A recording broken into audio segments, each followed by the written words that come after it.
Welcome back, ladies and gentlemen. Steve Potter with you again, here to talk more about creating selection outlines in Adobe Photoshop CS4. And as you remember from our last lesson, we used the pen tool to create a vector-based path around that Toyota Prius, and then we converted that path into a selection outline.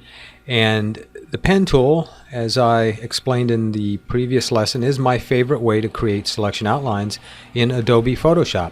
There are other ways to work, namely the automatic selection tools. And today we're going to talk about one of those tools, the quick selection tool, right here, folks.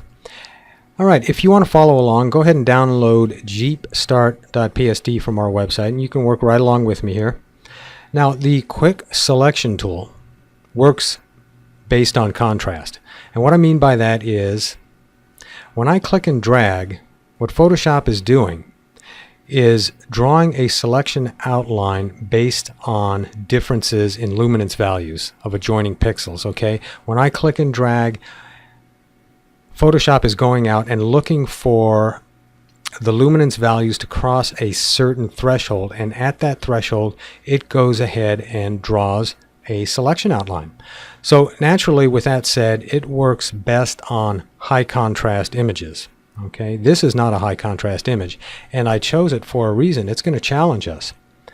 Let's go ahead and take a look at the histogram, and I'll show you what I'm talking about. I'm going to hit Shift Tab to bring the histogram in, and this histogram is not showing me the entire image, and that's because I have a selection going on right now. So I'm going to hit Control D on my keyboard, and now we're looking at the entire image histogram. And you can see there's a lot of midtones going on, some shadows, not much highlights. So this is not a very high contrast image, folks. I'm going to hit Shift Tab, get rid of my palettes again. So we're going to be challenged a little bit trying to make a selection outline in this low contrast image. So we're going to concentrate on the mechanics of this tool.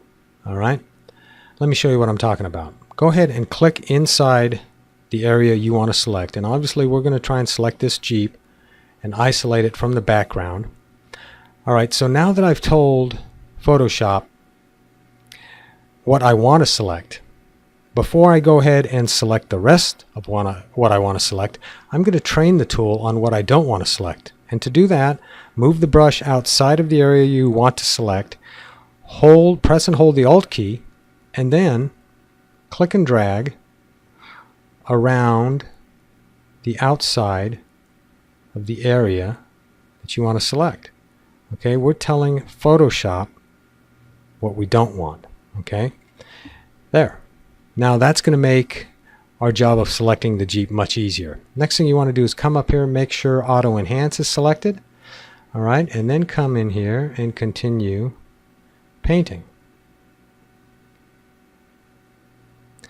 And the quick selection tool works best with a small brush size. I'm going to go ahead and lower my brush size by hitting the left bracket key a couple of times.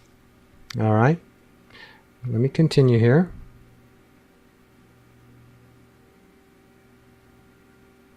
Just painting where we want to select. It's finding those differences in contrast and drawing a selection outline based on it. Okay, and there's our rough selection right there, folks.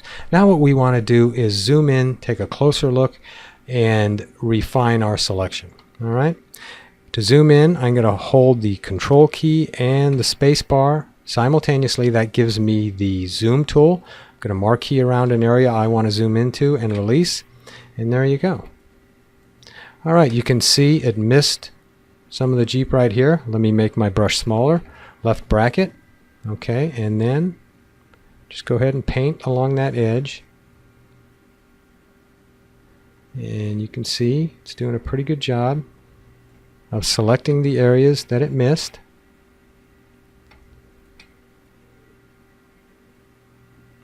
Now let me show you a pretty good trick, folks. At any time you're working, you can switch between the manual selection tools and the, in this case, quick selection tool. And what I want to do is I want to get rid of this right in here. And the best way to do that is to switch to the polygonal lasso tool. okay, which is right under here. You see it right there. Now I've got the polygonal lasso tool. I want to deselect this area in here. So starting from outside of the selection, hold down the Alt key. You get the little minus symbol next to the tool. Click once to lay down your first point. Then you can release the Alt key. Okay, and then click, click, click the area you want to deselect. Close the path right here, and there you go. All right? Easy way to work. And switching back and forth between the two tools is very easy using the keyboard shortcut L to get the lasso tool and W to get the quick selection tool. All right. Let's see. Hold down the Alt key to try and deselect that right there. Good.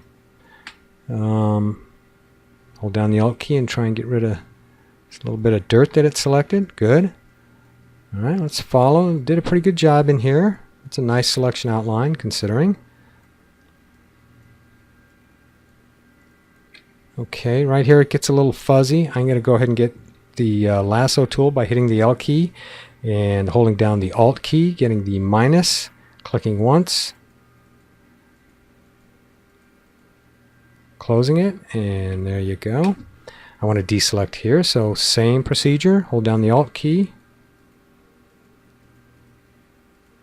Now I want to do select here. I'm nitpicking here, folks. I just want to demonstrate this. Still, with the lasso tool selected, hold down the Shift key. Okay, now I'm going to add to the selection. Come out to here. Just added a little bit, I know. Now I want to add to the selection right here. Again, with the lasso tool, hold down the Shift key to add to the selection. Click, click, click. There we go. Same thing right here. Hold down the Shift key, click, click, click, click, and there you go.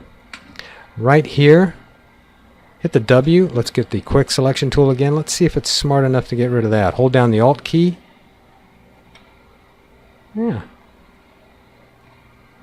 good enough. That's not a real good edge right there. I'd use something to clean it up for demonstration purposes. I think we're in the ballpark.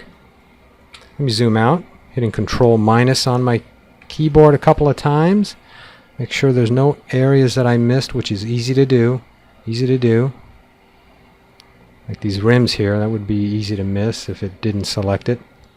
Okay, that looks good. Now what I would do normally is come up here to the Refine Edge dialog box, and I would refine that selection, but I'm saving that for a later lesson. So for our purposes today, folks, this lesson is done. There you go. Now you can do anything with this selection, but I always save a selection. When I'm done working on it, I go select, save selection, and I name it. I'm going to name it Jeep. And just save that for future use. You can see now I'm going to bring my palettes back by hitting Shift Tab. If you go to your channels palette now, you'll see there's an alpha channel of that selection that I just saved. Okay, until next time, folks, nice working with you.